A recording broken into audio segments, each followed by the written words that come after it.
Hello, lovely beans. I'm back again in your ears, you lucky, lucky creatures. This week, a kind of like an alpha A type fun. I would love to offer you my understanding of how you can tell whether your reaction or response to a situation is a trauma response, whether it's intuitive, whether it's your intuition, or whether it's ego based. And this is information that I would have really loved to have many, many moons ago when I was asking these kind of questions and nobody could really give me any definitive answers. So I hope you find this of benefit. If, as you're listening to me, you find that you cannot classify yourself or your experience in any one of these descriptors, that's okay. I am, contrary to popular opinion, I am not omnipresent nor omniscient. I don't know your exact situation, but what I would love to give you is enough that I hope you can see into these situations, yet you can see and feel, your body can hear me talk, and you can recognize something of yourself and your reactions within them. And if you can't, that's okay. That doesn't mean anything about you. It doesn't mean anything about me. It's just that in the scope of this podcast, I might not be hitting exactly the right words that resonate with you. So this question will often come up when people are moving towards a new situation, shifting into a new period of their life.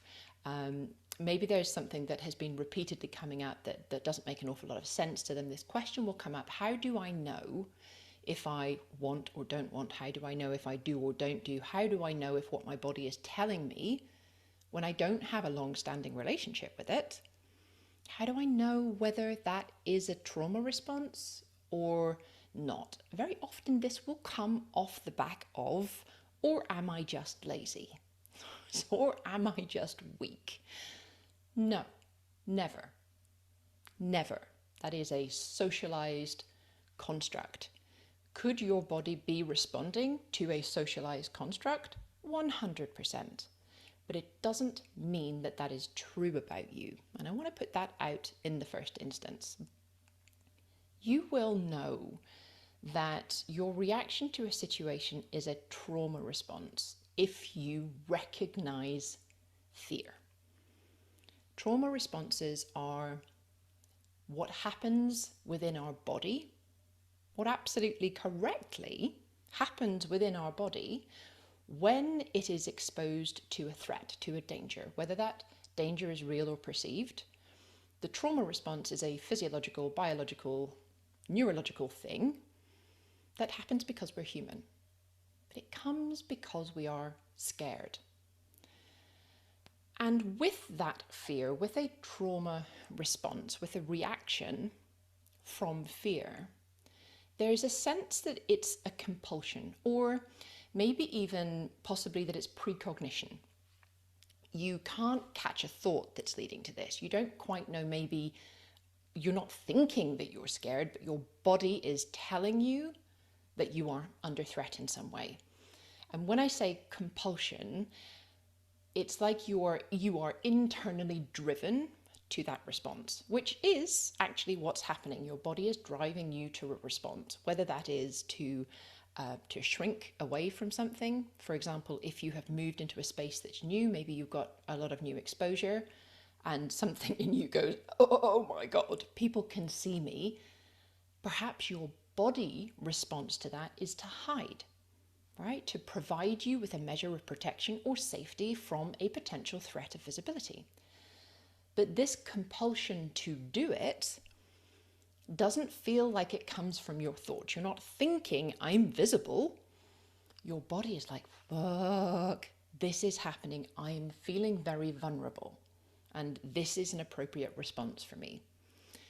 Your response in that situation may be different. There may be lots of different ways that you find to cope with, for example, visibility.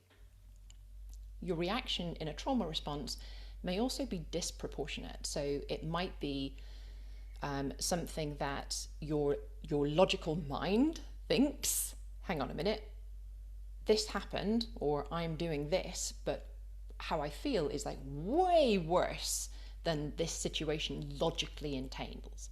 So that trauma response is bouncing potentially off something in your lived experience, perhaps something that's epigenetic, something cultural, that may be so deeply set in the back of your mind, those thick neural pathways, something that genealogically you have inherited, that it doesn't make sense to you. It's your response, your reaction, this compulsion, this inner driven kind of reaction to the world is your body's attempt to keep you safe in the face of a threat that you, your logical brain, may not quite understand. So it may feel disproportionate, and it may feel like you have no option. So in that shrinking time, it is possible, I like to say it is possible to ride over the top of a trauma response, but it is not possible to override a trauma response. And I'm going to say that again. You can ride over the top of a trauma response, but you cannot override a trauma response. What I mean by that is you can, if I use the example again where you've got visibility and your body wants to shrink, it's everything in you is screaming like you've got fire ants climbing up your insides that you just want to get away, you want to hide, you want to be under the duvet. You can ride over that and do something different, but you cannot override the fact that your body is reacting in this way. It is precognition. You can ride over the top of a trauma response, you can ignore it, you can interrupt that trauma response and do something else, which I don't recommend, but you can, because that's not necessarily learning. So when you're learning, you are activated in a measured way, intentionally, in the direction of your dreams. You learn to tolerate discomfort.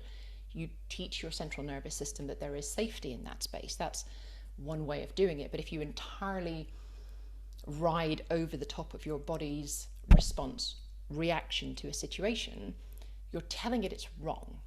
You're not teaching anything different. You are simply ignoring. You are interrupting what it then needs to recover from. You're interrupting that recovery. So you're likely to create a larger central nervous system response than is already there, existing within your system. If you are reacting, responding, open to having intuition, this is going to feel very different. That's not to say that it's not ever going to feel scary, because this intuition, this knowing, opportunities being there, wanting to take them, that's the key word, wanting to take them. It may still be scary. You might be moving into an environment that you haven't yet got the skill set for, or you, if we use the example again of visibility with a lot of people, perhaps that's new to you. That might be a bit scary, right? That might be a bit alarming, and you get to tend to yourself in that process. But the key to intuition is that it will take you in the direction of your desires. It's often obvious when it's intuition. I found for myself that when I have used my intuition historically, I haven't credited it. So it's just like, well, obviously I do that, and off I would go and do it. That is intuition. When these paths or opportunities open up and the direction that you want to take is so clear to you, that is intuition, that clarity. Now remember, it is not intuition's job to take you down the easiest path. It is to take you down the path of most personal growth, greatest personal development, however you would like to phrase that for you. So the scariness that can come with intuition may also be coupled with like an expansiveness. You may feel expansive. What's key with intuition that certainly I have found is that intuition feels like a pull to. So in contrast to a trauma response, which is like a run from or a push from, I don't want to be doing that, now I've got to hide. Or I don't, this just, I think I have to do, whatever your response is in a trauma response, there's an imperative urgency, a compulsion, a quick push to do it, because your body has adrenaline in its system, right? With intuition, there is more often a pull. It doesn't always come gently. Sometimes it can be a very strong pull. Sometimes it can be so gentle that you don't notice it, and yet you are following your intuition. Your intuition will never ask you to ignore your central nervous system. Your intuition will never put you in a position where you trust yourself less at the end of it. So it may be inconvenient, and it may be illogical, and it may be just entirely the wrong time for whatever it is that your intuition is nudging you towards. But at the end of the process of intuition, which may or may not be enjoyable, right? Because intuition's job isn't to take us down the easiest path.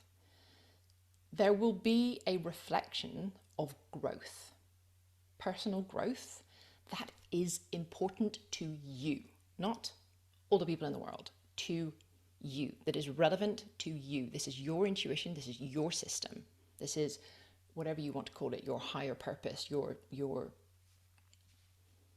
I don't know how you call it, your nudges. I have 3 nudges.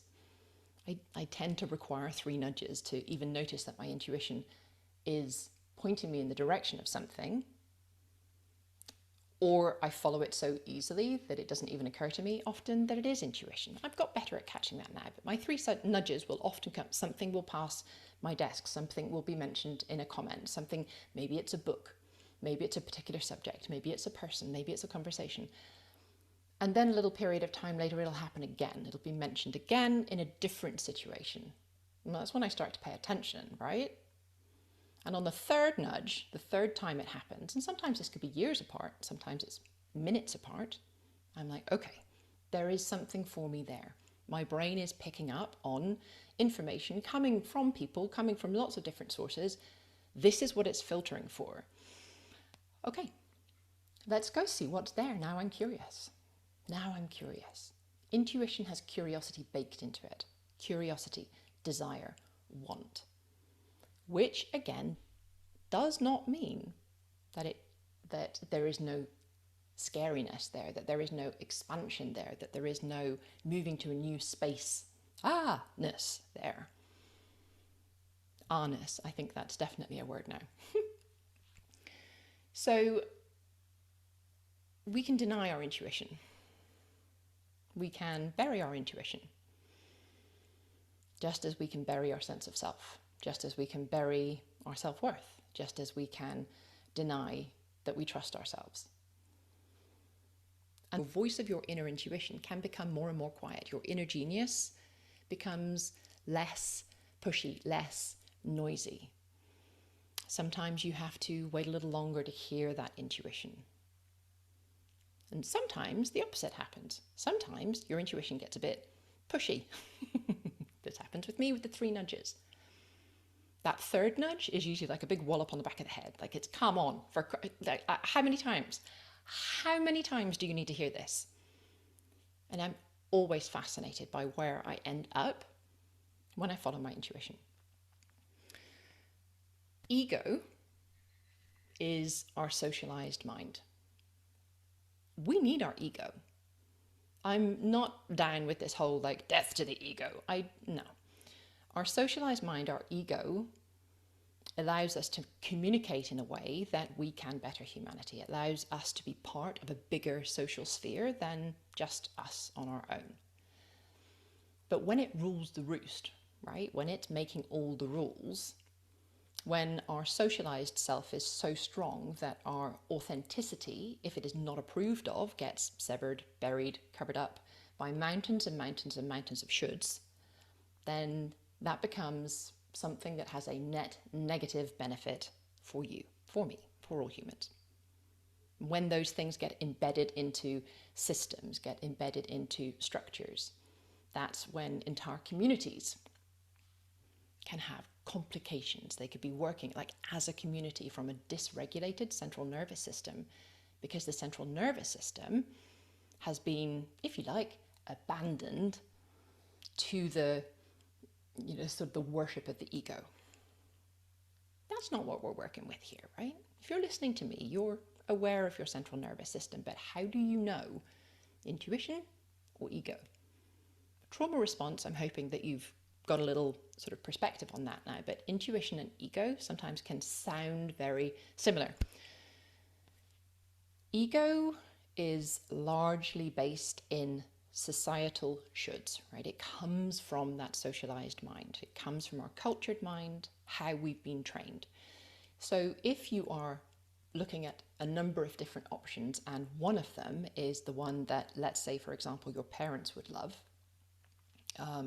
My parents would love me to become a doctor, but actually I'm really pulled to becoming, let's say, an artist or a coach.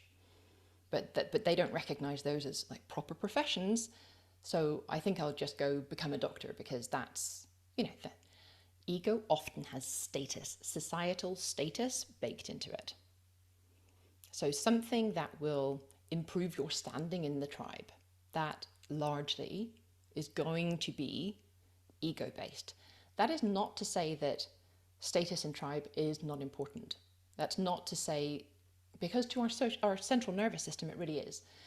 Our status, which is why we react so badly when it's challenged, is an indicator in ancient times of survival. The more important you are, but not too important, but the more important you are, the more likely you were to have food, to have people around to support you, right? So status was important. Ego is concerned with increasing our status to ourselves and to the tribe. With ego, there is judgment. There is usually some form of threat or consequence. Like if you don't become a doctor and you do become an artist, you'll never make any money and you'll die in some dark room feeling sorry for yourself. Like there's drama with ego. There's no consequence with intuition. You can deny your intuition and it's still there. If you deny ego, or if you move in the direction of intuition and it isn't what ego's keen on, ego's going to start throwing mud. So you can tell if you're making a decision based on ego because it is going to be something that pleases the tribe. It pleases other people. There is a threat or a consequence that is bedded into the should or the have to.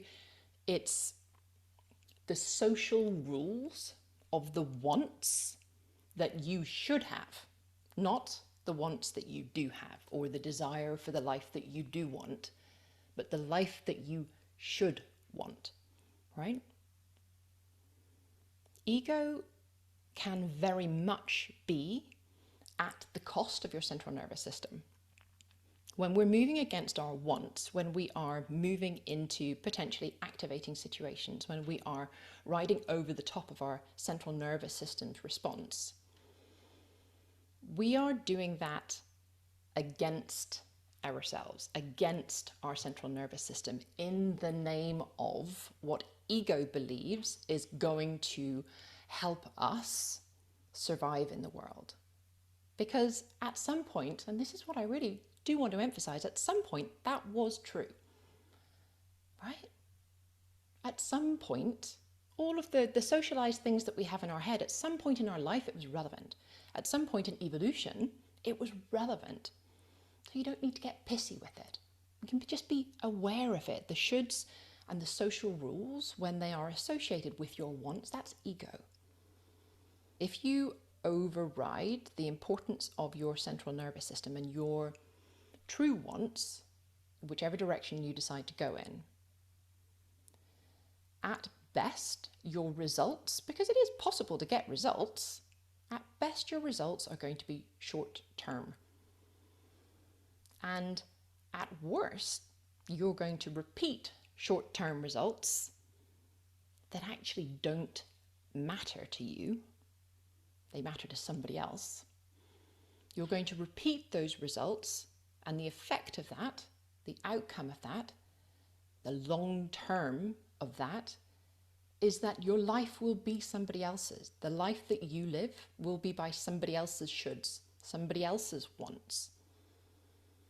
And you totally get to do that if you wish. It's a choice, though. I would much rather that you made that choice than sort of fell into it by default, thinking that you really have to do what somebody else wants you to do. You don't. You don't need anybody else's permission to do anything. The long-term results that you get from repeated short-term gains that benefit others and not you is unfulfillment, is a life lived that is not fulfilling to your personal wants. So you might have all of the shiny things, you might have all of the money, you might have all of the the tick boxes of society, but if your life is ego driven, if your decisions, the opportunities that you take are ego driven, your life will fit somebody else perfectly, but it might not fit you.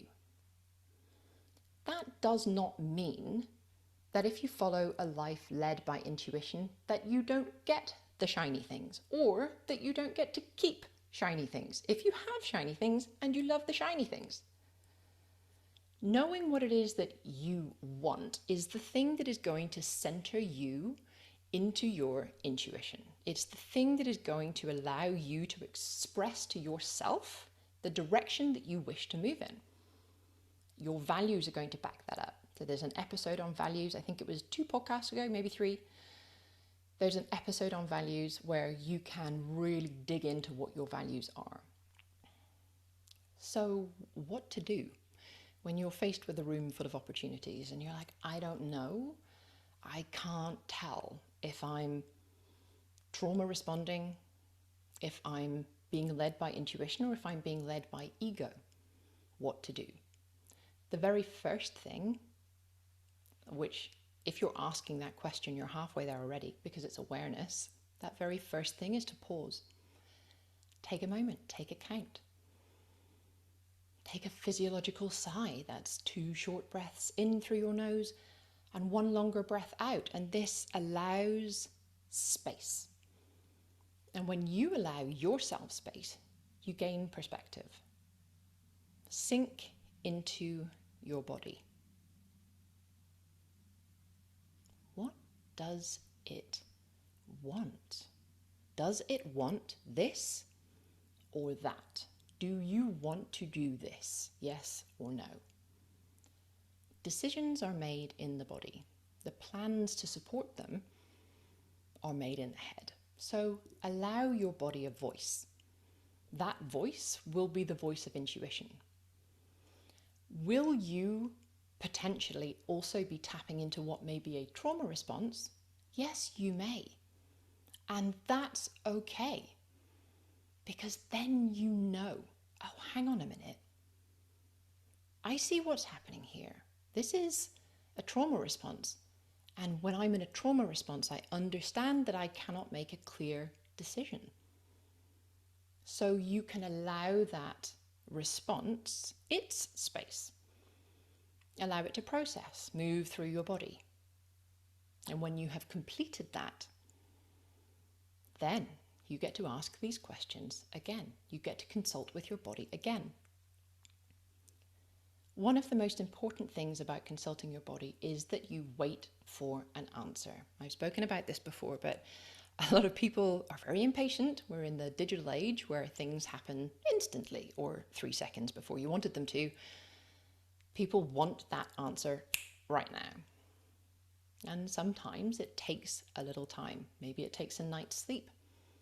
Maybe it takes a week. Maybe it takes asking the question and then not thinking about it, going out for a walk, doing something else that's thoroughly enjoyable. I promise you the answer will come. I promise you. I have had 0% of people find no answer. This is part of being human. And how you hear your answer is going to be so bespoke to you. Again, I've spoken of this before. Perhaps it feels like expansion. Maybe it's a temperature change. Maybe it's something that you begin to notice in your environment. Maybe it's an opportunity that lands. Maybe all of these things you get to be open to, you get to be receptive to, you get to receive as curiosities. You get to follow your want. When you do this, you build a relationship of communication and a relationship that's founded on trust. Before you choose to move in any particular direction, whether it is ego-based, whether it is intuition, whether you recognize that this is a trauma response, choose how you are going to treat yourself. At the end of this, no matter the outcome, I've got my own back. I know I care for me. I will show me compassion. If this is something that you haven't done in the past, it's well worth forgiving yourself and loving yourself and having a lot of compassion for choices that you made previously, whether they worked out or whether they didn't. Allowing yourself that forgiveness, that past you forgiveness, proves to your body that in the future, no matter what happens, you can afford the same compassion, the same love. At the end, at the result, at the outcome, if indeed there is one, because this may just be a directional thing, you get to look back on the data.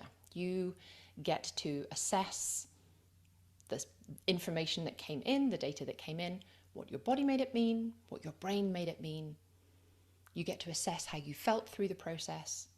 You get to check against your values. Were you within them? Maybe some of those values need a little aligning. How was it that you were outside of them in the first place, if you were? You get to ask these questions non-judgmentally. You get to use discernment. You get to use your ability to see data, to see what is in front of you without judgment. And that information is information that will fuel you the next time. If I have the slightest inkling that intuition is offering me something, I take it. Even if it may be not intuition. Even if it may be something else. If intuition is saying to me, I don't really enjoy spending time with that person, I listen to it.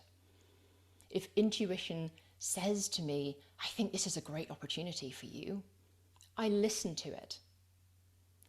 No matter the result of those situations, I would rather choose myself and my intuition and, in little bunny ears, get it wrong or have an outcome that isn't enjoyable than run the risk of not listening to my intuition.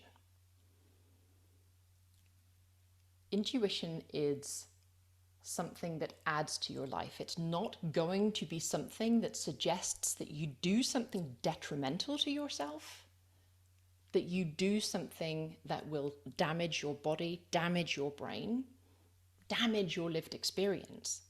You may have discomfort. It may be a bumpy ride. But at the end of it, having made the decision that no matter what, you have your own back, when you look back, you get to see what you've learned. And sometimes intuition teaches, doesn't just give you the shiny thing at the end. That teaching is important because it's about you. All of this whole, intuition and the ego and the trauma responses is all about you and your body. It's all about your relationship to and with and within your body. Your experience of life is yours. You get to make it whatever you wish. And knowing the difference between a trauma response and an intuitive nudge and something that may be ego-based is going to be a really helpful way of you being the architect of your future, not falling into it by default. Because remember, your central nervous system is historic. It only knows what has happened before. So for it to be comfortable in a situation, you've got to train it to a new one. You have to spend time with it relearning. Trauma responses aren't bad. Trauma responses aren't like to be avoided. Avoid any situation that's going to create that. Choosing your challenge from want, from intuition, you may have trauma responses embedded within that. But when you are doing it intentionally with love and compassion, you are in a process, a communication with your body of learning.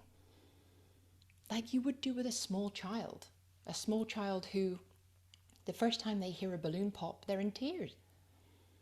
And the second time, they're in tears because it's scary. And the third and the fourth and the fifth. But maybe the 10th time when a balloon pops, they're not in tears. Not because they have just totally ignored their central nervous system, but because they have been in an environment with you where they have been allowed to experience that scary thing and recover and learn that while it may be surprising and shocking, it's the perception of danger. There is no true danger. Your central nervous system doesn't learn that on its own. That's your job as a human. You are the parent of your central nervous system, this central nervous system that has been caring for you since before your brain came on board. I really hope that these categories, that you find some resonance within them that will enable you to move into your future as the architect, because your future is incredible and it really gets to be whatever it is that you want it to be. I'll speak to you next week.